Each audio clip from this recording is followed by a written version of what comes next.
Thank you very much, Bill, for your introduction. So I want to introduce Servando here.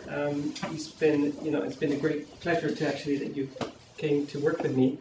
He has a bachelor's in nuclear engineering from Texas A&M University. He's interned as a health physicist in Spain, and he has experience in modeling of reactors, also using scale and these kinds of codes, which are actually quite complicated to run. And I just found out he had the Presidential Medal for 500 hours of community service. Yeah, the Volunteer Service Award. Volunteer Service Award. So I think with that, we'll start the presentation. Do it.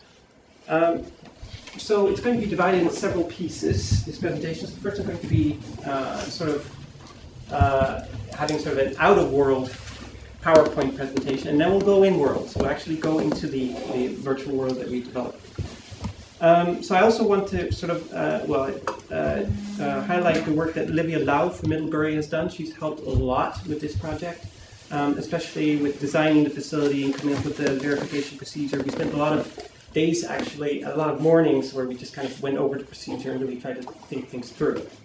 And also I want to thank Ulla Reistad for sharing so much information about the UK-NI experiment, which we'll be sort of discussing, UK-Norway experiment, and also, allowing me to visit last year, and it was great and been helping me a lot, advising me. And for those of you who don't know, Uli was one of our former students here, engaged in the simulation, studied Russian, and is a key player, as Francis mentioned, in the Norway-UK disarmament verification experiment. Oh, slide just a second. So first I just want to give a brief outline. First I'm going to discuss the importance of nuclear weapon dismantlement verification and the UK-NI experiment, which was a simulation of a verified dismantlement of a non-nuclear weapon state, which is, from the point of view of a non-nuclear weapon state. So it's a very interesting perspective that the UK-NI experiment actually took. Then out of that experience, and actually the UK-NI experiment is still going on. It started in 2007. It's still continuing. So an educational initiative started. And that's really what we're going to be talking a lot about. And in that case, the students actually do a dismantlement exercise. So it's a simulation, obviously, but the students actually get to do this verified protocol and all these kinds of stuff.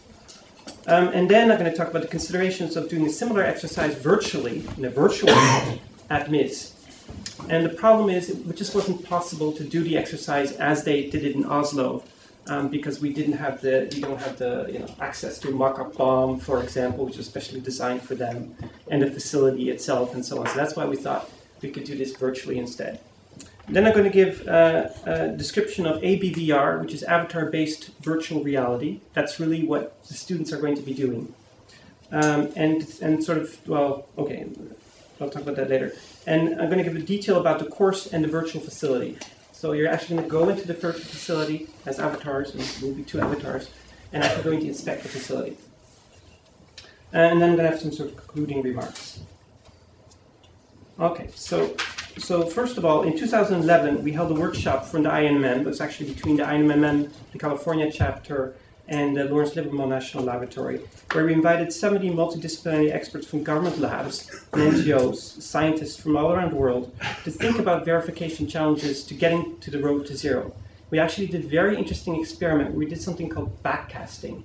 And the idea was that you basically brainstorm what you would need to have, what sort of verification protocol, what technology you need to have, what political consideration, what treaties have to be in place for going down to zero. But you start at 0 and then go to 10 nuclear weapons, 100 nuclear weapons, then 1,000 nuclear weapons and 5,000 nuclear weapons, and you think about what actually is necessary.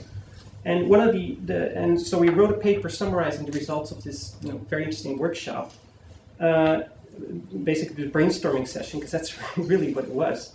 And we discussed this in the Journal of Nuclear Materials Management in the winter of 2012. So you can actually go to that issue and look it up. And one of the important findings, I think the most important finding from that workshop was that the inclusion of non-nuclear weapon states, so this is a quote from our paper, inclusion of non-nuclear weapon states in the disarmament verification process would build broad confidence that nuclear weapons were actually being dismantled. And I think that's one of the very important findings. And it's necessary to gain confidence by other states, perhaps previous nuclear weapon states. right? So we're imagining going down to 0. Previous nuclear weapon states need to make sure that other nuclear weapon states are disarming. So this is just kind of give you an introduction. So furthermore, there's a lot of mistrust coming from the different states. So there's a lot of don'ts, as I call them don'ts in nuclear treaties. So nuclear treaties don't require destruction of warheads. Nuclear treaties don't include non-strategic and non-deployed nuclear weapons. Nuclear treaties don't include third-party nuclear weapon state or non-nuclear weapon state in the verification effort. And thousands of nuclear weapons have been dismantled, but they don't require to be independently verified. And the pit is removed, but it's not required to be destroyed. So verification regimes have also had a lot of secrecy, which has led to uncertainty, mistrust, and misunderstanding in verifying the stockpiles. There's all these problems, and it's in this kind of milieu that you have the UK-NI experiment actually start to take hold. And then in 2005, and Dr. Potter knows a lot about this, the NPT review conference failed with no consensus, which apparently was because some of the non-nuclear weapon states felt that nuclear weapon states were not being serious in fulfilling their obligation, their disarmament obligations. And this led to... I think it actually failed for a variety of other reasons. Well, I figured you... But this was one of the reasons. This kind of spurred on Norway to join the UK in a program of verification of this kind of thought experiment, because that's really what it is, this simulation, this UK-NI disarmament simulation. So in 2007, the UK-NI initiative was born. So this is a collaboration between the UK and Norway that simulate the verified dismantlement of a fictional class of warheads. This is all fictional, of course, they're fictional states. But the complication is that during the verification of the dismantlement procedure, the nuclear weapon states are strictly obligated to not transfer proliferation-sensitive information, and the non-nuclear weapon states are strictly obligated not to seek it either. Right? This is in the Article 1 and 2 of the NPT. So these are kind of the limits of what can be done, and I think we'll be talking about that in more detail. So just to talk a little bit more about the UK-NI initiative. In 2007 to 2008, there were project planning activities where they sort of developed technology, the facility infrastructure, the inspection procedures, and the necessary documentation that they would need for the UK-NI initiative to go forward. And then 2000 to 2009 and 2010, there were monitoring visits. So this was the actual visits where they dismantled this fictional warhead, this mock-up warhead. So this was the full-scale exercise in verification of dismantlement of a fake nuclear weapon, utilizing managed access, which is very important. This is the procedures and protocols for allowing uncleared personnel to be able to visit the facility, and an information barrier system. And this is really what I'm going to be focusing on a lot in this presentation, which is a system to protect classified information from being released while checking for the declaration. Right? It's kind of a complicated thing, and I'm going to go through this. Then in 2011 to 2013, it's still going on, the educational initiative was born, which I call the UK-NI EDU, Education Initiative. And so in this case, students are invited to Oslo to participate in full-scale verification exercise. This is for about a week long, and students from King's College have done this, and also from the University of Malta from Germany. Hamburg, I think, from Hamburg. So students have come to Oslo and actually participated in this verification exercise. Okay. So back in 2011, so this is talking about how the initiative hopefully comes to MIIS. So back in 2011, we had discussions with Norway. This is really Ole Reistad, on conducting a similar exercise at MIIS. But it was complicated by the need for accessing an appropriate facility and a mock-up bomb. That's really the issue. We don't have the facility and we don't have the bomb. You made a bomb. Yeah, okay, and the fake bomb. So actually I went on Amazon and on eBay to look for shells of bombs, and at one point I said I better stop because somebody's going to be looking at my shoulder. So at that time we then considered the possibility of performing a virtual dismantlement in a virtual facility. so in a virtual world, specifically using ABVR, this avatar-based virtual reality. And this is how this new course, NPTG 8612, has been developed, which we're going to teach in the spring. The work builds on the excellent work of Tamara Patton, who's actually joined us in since December 1st, who is continuing to develop the concept of virtual verification with the NGO Vertic. So she has continued to do that work. So Tamara wrote a very important article in Vertic's journal in 2012. So Vertic has their own journal called Trust and Verify. And I urge you guys to look at this if you're interested in verification. So she wrote an article in 2012. And she's sort of describing 3D dismantlement and virtual facilities. She's using something called the Unreal Gaming Engine. I don't know why it's called Unreal, but it's called the Unreal Gaming Engine. And it's a kind of a step up from OpenSim, which we're using here. It's actually a very sophisticated engine to actually do this virtual verification. So the graphics are expected to be better than we have here. Okay, so first let's talk about what ABVR actually is. What are ABVR simulations? So, an avatar, what's an avatar? I guess many of you already know this, but an avatar is an animated representation of people, of yourself, if you're in a game or in a virtual world. And you simulate activities through gestures and actions that the avatars can perform. So you have to program all this, of course. A move, M-U-V-E, this is the sort of academic term I'm finding for a virtual world. Multi-user virtual environment, which is a virtual space in which the avatars interact and communicate. And the way they would communicate would be through voice, so you can activate it so that two avatars can talk to each other just through voice, or by chat or something along those lines. Now many moves exist. The most well-known is Second Life, by far. I guess, how many have heard of Second Life? I figure most people have heard of Second Life, which even has its own economy. And I looked up on Wikipedia. Now, I don't know how much I can trust this, but it has an economy of $567 million US, which is amazing, really. But it has a lot of drawbacks for us. We decided to use OpenSim. OpenSim is basically the same as Second Life, but it's not proprietary. Everything is open. Everything is, it's much cheaper. So, for example, if I would buy a virtual island where I could construct buildings and so on, if I do that in Second Life, I would have to pay $1,000 and then $300 per month. So that's not something an individual can easily do. It's more for institutions, companies, and so on. But there's more drawbacks than that. So thus far we've used OpenSim, which is often used in academia, and I guess because it's cheaper, you also have more control. So when we talk about in-world, we're really talking about interacting in the move. Okay? So it's like Dr. Potter's simulation class when it's in play, right? So it's in-world. And of course we'll have both an in-class and a in-world component. So why ABVR for arms control and at CNS? Well, this is a quote I have from Dr. Potter, which was published in Disarmament. This is actually a very interesting paper.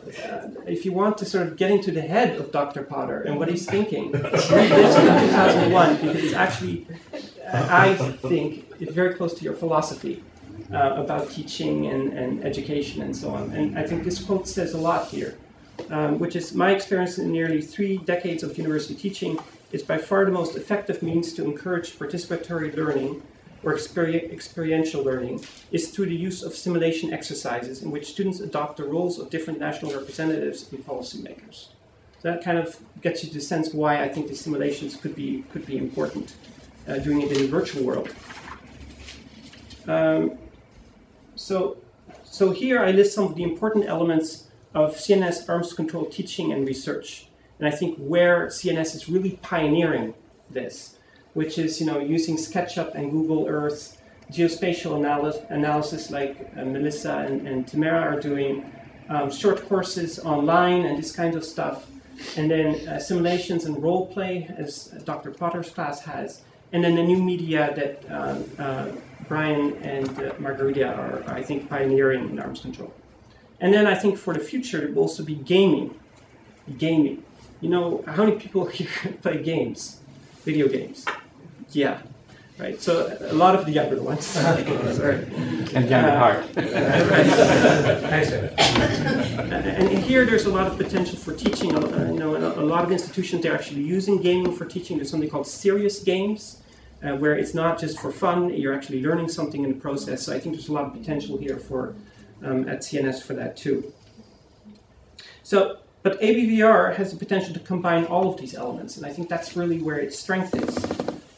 For example, I implemented a realistic model in OpenSim of the terrain, so the topographic data, of the DPRK Pyongyari nuclear test site, which is kind of interesting. Found a way to actually put that in a virtual world. So you can imagine you could do virtual on-site inspections and these kinds of things.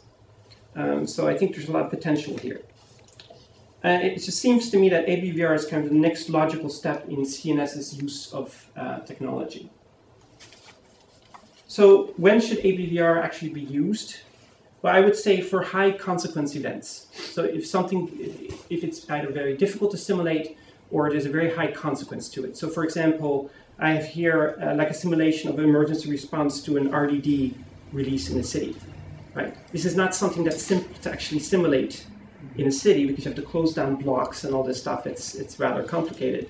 So if you can do the decision making, test all this in a virtual world, that would be very, very beneficial. So this is a quote by James Gee, which is, when the real thing is too large, too complex, too expensive, or too dangerous to deal with directly. It's another time when you could use simulations. So ABVR simulations are useful when the virtual environment needs to be realistic, and you can repeat, and that's sort of the advantage is that you can repeat it as often as necessary until you get it right. So let's say you're doing a simulation or something. Let's say you're doing virtual verification of the DPRK. In that case, it's important that you really practice and practice and practice and understand where the where the opposing person is coming from, the perspective. And so you really have to. You could do this in a virtual world, and you can do it as many times as you want until you get it right. So I think there's a lot of applications for CNS, which could be for teaching and research in arms control. And I say verification, inspections, negotiations, red team, blue team also, for example.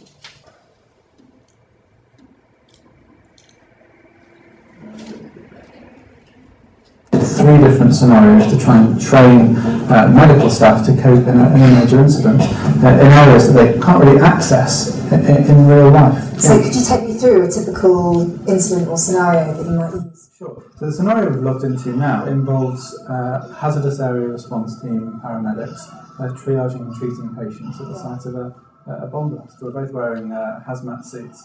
It looks like a bit of a mess. It is a mess. Come towards. Broken glass. Yeah. And if we take this patient over here, if you come over and join me here, this patient here is breathing, the chest is moving up and down. It's saying the patient's screaming in pain, and you can see that the lower leg has been blown off and there's a lot of blood loss. So the first thing we want to do for this patient is try and stem the bleeding. And then once we've done all that, so I'll give the patient an immediate triage. So okay. that person is now ready to be taken over to the casualty collection point. And what we've actually built here, I'll just show you around the environment we've built here. This is a resuscitation room based on St Mary's Hospital in London, where in this case the casualties may be brought. In this virtual resuscitation room, Daniel and I can check on the patient's vital signs, x-rays, and the results of blood tests. Now the next thing we can do is we can see if the bleeding has stopped from the leg. So what we'd like to do now is remove the tourniquet and see if the patient still has active bleeding from this leg. And you can see the patient is still bleeding. He's actively bleeding. If you took the tourniquet off, if you let the patient bleed, his heart rate would go up, his pulse would go down, and the patient... Okay, so this is just to give you a sense. And here what you really can train is how emergency responders make decisions. And in this case, it's the doctors and so on. You see also one thing that really amazed me was how her face changes. So at the beginning, when she got into this, actually you have to you could go to the beginning of the whole video. You know, she's just as a reporter there doing her work. And then you see her face change, and she really becomes, absorbed in the actual exercise. I think that's very interesting, and it really shows you the power of this stuff, virtual reality. Okay, so now let's talk about an example application of ABVR to the course, Nuclear Treaty Verification in Virtual Worlds. So this is the course that I'm going to be teaching next semester, and I wanted to tell you all about this in some detail. So it will include an in-world exercise similar to the Norway-UK education initiative, where a fictional non-nuclear weapon state will verify dismantlement of a particular class of nuclear weapons. Of course, everything is fictional. The complication is that under the NPT, the nuclear weapon state can't transfer proliferation-sensitive information to the non-nuclear weapon state, but the non-nuclear weapon state also can't receive it and can't seek it. So that's kind of the limitations that you have in this scenario. And in this, I'm talking about the IP. The IP is the inspecting party. These will be members of the team from the non-nuclear weapon state, and the host party is going to be members of the team from the nuclear weapon state in this case. Okay. So just to talk about the course format. So this will be a 2-credit course. It will build on the nuclear treaty verification course that Patricia Lewis and I taught several years ago. The in-class will be an in-class and a virtual in-world component. It will be similar to Dr. Potter's NPT simulations course in the sense. And in fact, as Dr. Potter pointed out, it's no accident that the main driver on the Norway-UK side was actually a former MIIS student, which was Ulla Reistad. So there will be in-class component, and in that case there's going to be some lectures to prepare for the virtual dismantlement. So I'm going to prepare the students for the virtual dismantlement. So the lectures will be something like, I have one lecture which is called What We Need to Know About Nuclear Weapons to Take Them Apart. Another one is Declaration of Nuclear Weapon Stocks, Tags, Seals, and Monitoring, Monitoring of the Physics Package, Security Culture of Nuclear Facility, High Security Nuclear Facility, some lectures like that. So that's kind of the out-of-world part. But then there's going to be the virtual exercise. And in that case, it's going to be very, very interesting. We're going to divide the class up into the IP, so that's the inspecting party, and the HP, the host party.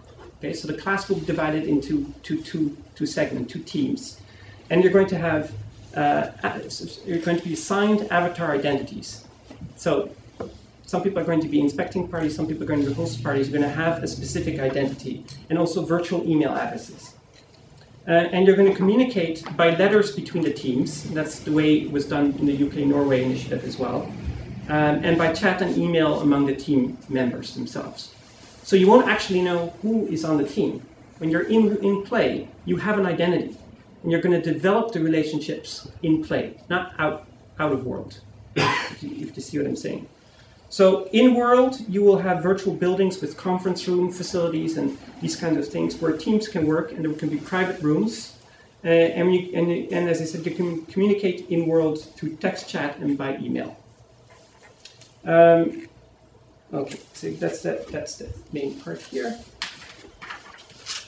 So the mission, should you accept it? This is what I took a course called Relativistic Quantum Mechanics, which is not for the faint of heart. It's not an easy course. And I remember the professor always gave me assignments, and he always said the mission, should you accept it? So that's why I implicit here. But first of all, you won't start from scratch. We'll assume a treaty called the Portland Pact. This was developed by the UK-Norway initiative between 2 fictional states, which describes a general protocol from which the verification regime will be negotiated. So this is kind of a starting point. And your mission will be to come up with a verification procedure in the virtual facility. You'll have a declaration of a fictional class of nuclear weapons, but the host has access to a virtual facility, but the IP does not. Like, it's kind of obvious, but this is an important point. There will be a lock on the door. Only host party members will be able to, right? We can tune it. The host party can only go into the host facility, and the IP will have their own facility, own separate room. So the IP and the HP must negotiate a verification procedure and must make decisions on how to carry out the verified dismantlement. We'll assume that both parties are negotiating in good faith for this procedure. now, some of the decisions that you have to make can be very mundane or they can be very complex. So here's a mundane one, which is, for example, should they be allowed to carry pen and paper?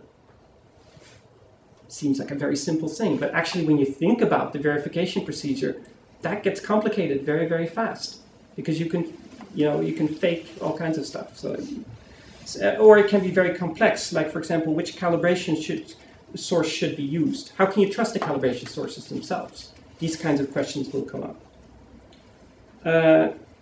Or who should provide the calibration source, the IP or the HP? And can I trust the detector, for example? The detectors they're going to use to verify it, how are you going to trust it? If it's been supplied by the HP, by the host, how are you going to know that they didn't modify the detector? Are there going to be set of detectors, like 10 detectors, where you can actually choose one? And one to break apart and one that you're actually going to use? Who should choose? Right? These kinds of questions will come up in the negotiation process. So you must negotiate in world the terms of the familiarization visit. This is the initial visit where the IP visits the facility and gets a first-hand look at the facility. Now, that negotiation is important because you have to define, you're not going to let them, as a host party, you're not going to let them see everything. That would be the exact wrong thing to do. So you have to decide what should the inspecting party be allowed to see. These are the kinds of thinking that you have to go through. At the end of this project, you have to produce what I call a portfolio and include letters between the official letters between the two parties, the full procedure, what actually happened, and these kinds of things, lessons identified, and these kinds of things. So, virtual dismantlement, I think, is a very unique opportunity to design a verification facility from the ground up, which is something you can't do in the real world, right? There's already the device assembly facility, which exists at the Nevada National Security Site, which the DOE has. DOE is considering this facility as a dedicated facility, this is a quote, a dedicated facility for the dismantlement of 3D limited items. However, it's an active facility, right? People are working there, there's a lot of classified material, so it's very hard to do this verified dismantlement in an active facility, and this is the strength of something like a virtual facility. So it's really the idea of verification by design. We've all heard probably of safeguards by design. Well, in this case, it's verification by design. You build the facility with the verification procedure in mind. Where are the cameras going to be? How is this going to be set up? And so on. Will they have perimeter access and these kinds of things? So certain features will not be changed during the class, like the layout of the facility. It really took a long time to actually produce the facility. But there will be things like positions of cameras that we will modify if you feel, if the inspectors and inspecting party and the host party decides that it's necessary, right? And it really makes you think, as avatars, where the camera is actually going to, what can they actually see? What's their field of view and these kinds of things? You have to make these decisions. And the hope is that this sort of may bring new insight into verification in general by doing it virtually like this. Okay. So we have built a virtual facility, which I'm going to describe later on, or you're going to describe, which we'll use for the class. I don't want to give all the features because the future inspecting party may be in this room. We have a virtual bomb, which is based on the B61, which is based on open source information. There's an awful lot of information about particularly the B61. An awful lot written, and there's an incredible little video, declassified video number 72, if you want to look it up, where they actually almost go through the whole dismantlement process. Fascinating view about nuclear weapons. There's also the dismantlement procedure the sort of notional procedure, basic procedure that we have in mind. Of course, it's going to be you who are going to design the actual procedure, but we have to have a basic procedure in mind. A lot of it is based on a very transparent report called Transparency and Verification Options by Andrew Bianowski. I don't know if you guys know him, but he's now not anymore working on this. He's working at the research reactor, reducing HEU. And this report describes the dismantlement at Pantex of the B-61 bomb. Of course, it doesn't describe the physics package at all. That's for us to guess, and maybe we got it completely wrong. But it does describe in quite a lot of detail about how the dismantle procedure actually happens. So the facility will actually be finished in the spring. We're not finished yet, so that's why we have hard hats on, as you'll see. But you'll get sort of a sneak peek at everything. I want to highlight again Olivia Lau's work and give her credit because we spent a lot of work at time designing the facility. Okay, so I'm going to describe now three main features of the facility that we have in mind now. And then later on, I hope you'll forget them. Okay, so here you see, okay, so this is just a sort of Google SketchUp image, a very early image. This is not actually the way the facility looks now, but it does show you some of the main points here. You see here, oh dear. It's going to be tough, but here you can see these rooms here at the end. Here's one room, there's another one. They're called check rooms. And the idea is that you have them at the entrance and the exit of the active facility. And the active facility is really here. This is the part that I want you just to forget. Right? This is the part where you have the security detail, the conference room, and all this kind of stuff. But this is the active area here. And at every entrance to an active area, you have a separate room called check rooms, which is one point. I'm going to describe these next. You have information barriers here and there. And then what's very interesting is that the IP will have full perimeter access around the entire building. And this is similar to the way device assembly facility works, but we've sort of built it into this system here. So first, let's just talk about the check rooms. So the check rooms are at the entrance and exit of every active room.